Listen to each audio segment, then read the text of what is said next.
Walking in heels tips and tricks. Welcome to Edda's Heels exclusive. Heels, they look fabulous. They make legs look longer, posture stand taller, and every click against the floor sounds like power. But walking in heels, now that's an entirely different story. It was a charity gala. A woman entered the ballroom alone. She wore a navy blue slit gown and 5-inch silver stilettos, not wedges, not platforms, real heels razor thin and impossibly tall. She walked in slow, measured steps. Each one sounded like a soft tick of a clock across the floor.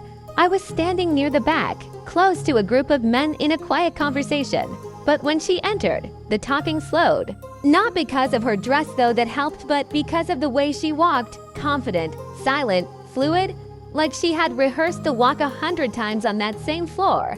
But here's the kicker. Halfway through the evening, I overheard her speaking to another woman by the balcony. She smiled and said, "I didn't even want to wear these shoes tonight.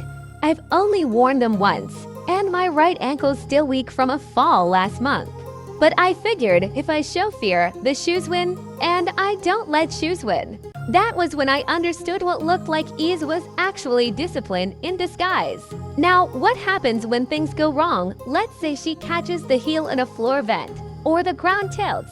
The veterans don't panic. They reset, they glide out of the moment. The key is subtlety, recovery without reaction. That's grace under pressure. And here's something many don't notice: shoe fit is critical. Too tight, and she get blister. Too loose, and she slip. A perfect fit hugs the heel, gives her supports, and leaves a thumb space near the toe. Now let's talk about truth. Confidence is the X factor. All the posture, practice, and polish means little without confidence. When she believes in the walk believes in her. She could be wearing the highest, hardest heels she owns, but if her head's held high, you'll never see the struggle. Engaging the core isn't just gym talk. It's a stability trick. A tight core means a centered upper body, which helps prevent wobbling. Without that control, even a small bump or uneven floor can become a disaster. Now let's not forget the surface she's walking on. A polished floor at a wedding reception. Slick as oil. An outdoor garden path full of hidden dips. That's why women develop a scanning instinct. Every step is a check. Is the floor stable?